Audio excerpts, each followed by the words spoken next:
Hey guys, it's Yash, and in this video I'm going to be showing you my 2023 productive desk setup. My main goal for any desk setup is to have a space that allows me to start working as soon as possible. I try my best to keep my desk clutter-free so I have minimal distractions as I enter my flow state. As you'll see in the video, the items on my desk all serve a practical use too. Now, it's only appropriate that I start off this video with the item that houses all the other items on my desk, and it is my manual sit-stand desk. Now, this desk works where I just have to pull this lever or push the lever to make it go up and push the lever to make it go back down. I've used a sit-stand desk before where I have to manually crank it, and I've just found those too cumbersome to use.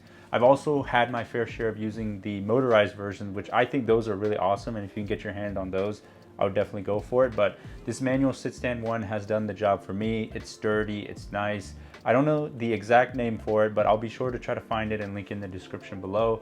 To be honest, and to be totally frank with you, I got this desk for $100 off Facebook Marketplace around 2021. So don't sleep on Facebook Marketplace if you're on a budget and looking for great desk setups or great desk accessories.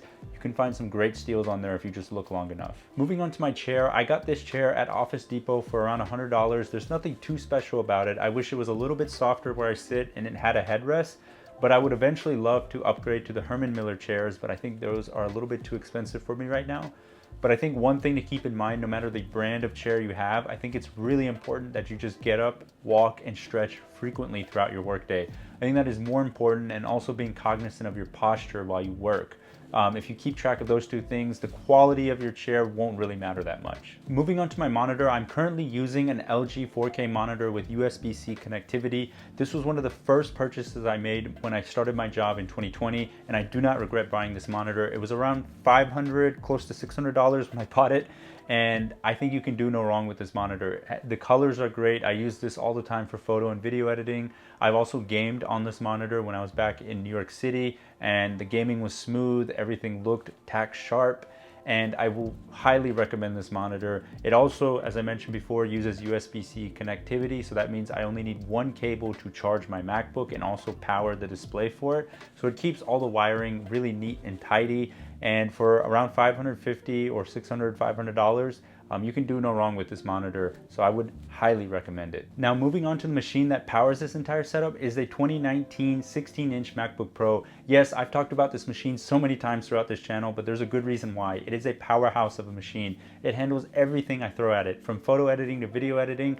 I edit all my YouTube videos on this. I edit all my client photos and client videos on this. So for a laptop that was released in 2019 and still has the Intel chip, this laptop still holds its own. I would eventually like to upgrade to the newer M1, M2 MacBook Pros in the future, but for right now, this gets the job done. And it currently sits on a laptop stand that I found on Amazon. There's nothing too special about it, but it's just one of those that holds it up in a vertical upright position, so that way it gives me more space on my desk to work. For my keyboard and mouse, I'm currently using the Logitech MX Master 3 mouse with the Logitech MX Master keys, aka the Brothers of Destruction. If you've seen any past desk setup videos on YouTube, you'll know these products have been recommended by a lot of people, and there's a good reason why. They are just so good.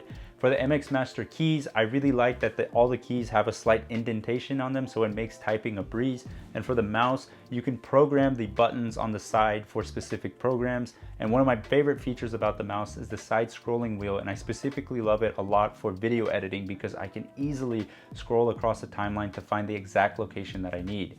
And both of these items together come around $200, so they are a pretty penny to pay, but if you can save up for it and get it, I think it's well worth it. I've had these items for about 3 years now and haven't had any problems with them. And another great feature about them is that they can be connected across 3 devices individually, and they work well across Mac and Windows. To house my keyboard and mouse, it's currently sitting on top of a Grove-made felt desk pad that I bought in 2020. I think the quality of it is really great. It's held up well across my journeys in New York and Georgia.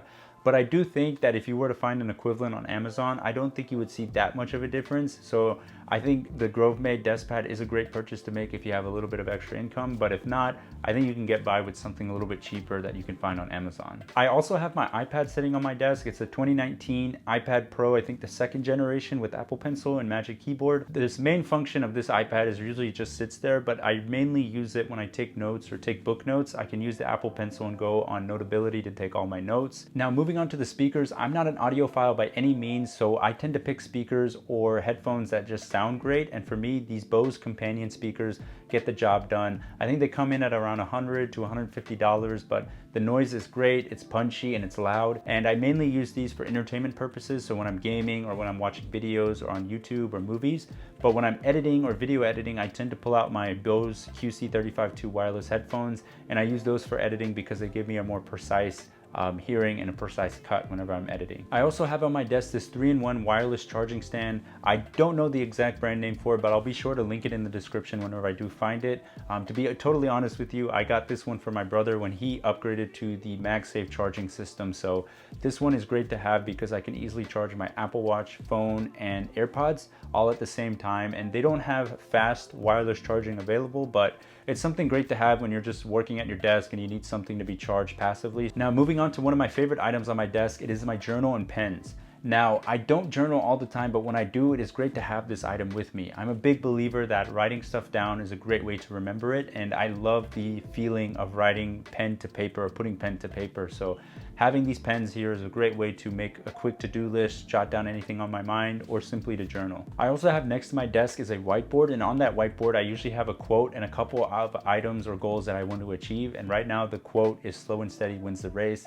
It's really important for me to read that every day, especially on days when I feel like I'm not making the progress that I would hope to make.